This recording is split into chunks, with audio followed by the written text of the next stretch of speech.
In the vast rangelands of East Africa, rearing of livestock is the dominant way of life. Along with hunting and gathering, this system has endured for centuries, proving highly resilient in what's often an extremely harsh environment. But competition for land in the rangelands is increasing as more land is fenced for oil exploration, for conservation and for individual use. And frequently it's the traditional managers of the land who lose out, leading to contradictions and conflict between different land users. How best to secure rights to the rangelands is a matter of debate. In Kenya, a lot of focus has been put on individual land tenure, and this may have some advantages. But in communal areas, it's contributed to the breakdown of traditional or customary practices and institutions, again threatening the rights of local users. In other countries, attempts have been made to introduce a more communal system of land tenure. In Tanzania, for example, this has taken the form of registration and certification of individual and group rights to village land, facilitated through a process of village land use planning. This film documents a 13-day journey through Kenya and northern Tanzania, part of a 2-year-long learning initiative. Participants on the journey came from Africa, Asia and Europe, from organisations working on behalf of rangeland people. On the route, they met with rangeland communities, exploring their challenges and investigating their innovations in securing their rights to land and resources. Through the learning route, they built their understanding of how local rangeland users can better protect their interests, identifying key elements of securing land tenure and developing effective governance systems. Located in the heart of Laikipia, 9 group ranches have joined together to create the Naibunga Conservancy, removing the fences to allow freedom of movement for livestock and wildlife. The community's development of land use planning for conservation, grazing and fodder production has contributed to improvements in rangeland management. The 9 group ranches have also been able to invest in ecotourism activities, thereby raising funds to send their children to school. Around 12,000 people, mainly Maasai, live in the area. Right now we are at Cultural Boma, which is a women's project for income generating activities. What they do is that they construct the traditional houses, and it's also a time where they do a display of the beadwork activities that they do and market them. So there's so much money that they will get, whereby from the lodge visitors will come in, they walk into the cultural boma, there's an entrance fee. If you want to get to a traditional Maasai house, you pay some money, so it's an income generating activity for them. One thing that has really caught my eye regarding the Naibunga Conservancy and regarding the ranches is that membership in the ranch is by virtue of your being a member of that community. And you realize that all the people belong to particular ranches in their communities, and there's nothing like individualized land holding. All the land is held by the community. The Garba-Tula district, a vast area that covers over 10,000 square kilometres in northern Kenya, is home to around 40,000 Boran pastoralists. Although the Boran depend on customary systems for accessing resources and land, customary institutions have been weakened over the years. Consequently, the rangeland has been poorly managed and conflict has arisen between land users. Over the last decade, the community has taken action to revitalise its management systems and strengthen the community's access to their land and resources. The community is also developing new institutions to manage land tenure that fit with the processes now operating under Kenya's new constitution.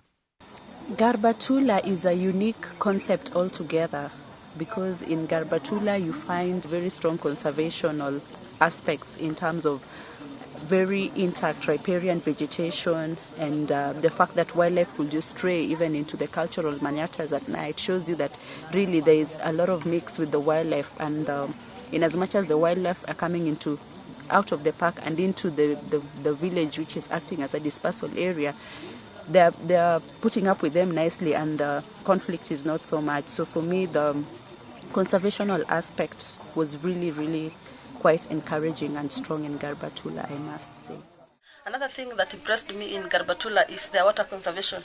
They have many rivers, but people are still doing conservation of water, like the wells for the dry season and the wells for short dry season. With pressure from speculators and agricultural and settlement encroachment, the majority of group ranches in Kajiado, Kenya, have now subdivided. However, seeing that subdivision has led to the demise of pastoral livelihoods and increased vulnerability to drought, the Olkiramatian community has fought to hold their ranch together.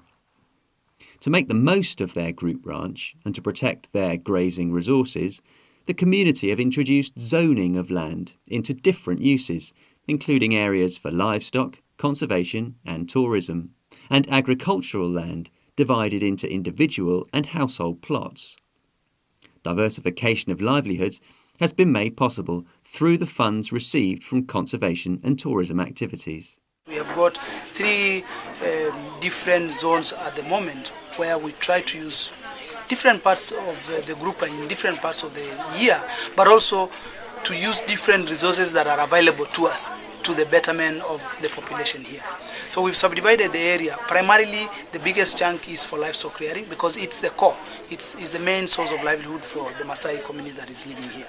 And then because of availability of water along the Ngurman escarpment, we've also used that area to do a little bit of cultivated agriculture, where every of the 1,300 members registered in this group ranch have got a parcel of land of between 8 to 10 acres that they're able to put into agriculture. And then we've also put at least a quarter of the area for purposes of conservation to try and bring in additional income through the tourism sector. The other basic innovation I saw there in terms of conservation is really conservation pays there.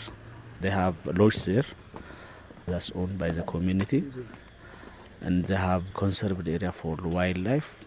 They are living with wildlife, the people, livestock, and the wildlife are living together in harmony, which really surprised me there, because in most cases, most of pastoral areas, we think that wildlife will be given separate place. Looking at Olkiramatian, this is an area that is in the midst of a number of resources, where very many the communities can access very many resources, from wildlife to minerals to the waters through the rivers that are coming into the area. But one thing that was really under contention was the issue of the ownership of land and their inability to decide on the registration of membership and ultimately the subdivision of the land. We may say at the moment that their model is good, they're still holding on to the land and they can be able to sustain it and they can develop it communally. Tanzania has one of the most progressive sets of policies and legislation for securing rights to common property. In 1998, the Ujamaa Community Resource Team, or UCRT, began to strengthen the capacity of local rangeland users in northern Tanzania to access, control, manage and benefit from their lands and natural resources. A key part of UCRT's work is to assist the communities through the village land use planning process. Working with local government, UCRT assists and trains village institutions to obtain certificates for their land and to develop village land use plans which zone the village land into different areas, including for grazing, agriculture and conservation. UCRT then helps to get approval from government for the village map, but also to establish governance structures to manage and secure the rights of the community to the land. Visiting UCRT's field area, particularly the Tarate village in Tanzania, it was a wonderful experience for us because as an organization, they are working at various levels at networking, advocacy, and also they are directly doing implementation. I impressed from the UCRT work. The one the way they are involving different stakeholders, like they involving government. This is very important aspect. Also, very good rapport with the community at the ground. And we also saw their network, network with NGOs, even forums, and with other stakeholders, people. So it's a very good strategy for lobbying and advocacy. Securing rights to rangelands is a challenging process that requires complex systems and institutions. Clearly, there are no better examples than the experience of the local rangeland users who live and work within these systems. Securing rangelands is very important for the development and sustainable management of the resources in the rangelands. The pastoralists, the hunter-gatherer communities, and other resource users who depend on resources from rangelands, they require secure and sustainable access rights, user rights, control and management rights to those resources. We have seen in the region the governments are developing good policies and laws to facilitate that process. However, we have also seen that in other countries, the process is yet to take off. Sometimes the policies are constraining, the laws are constraining. But in either situation, we still see that there's a lot of work to be done in this area. And for us to do it successfully, we must learn from each other.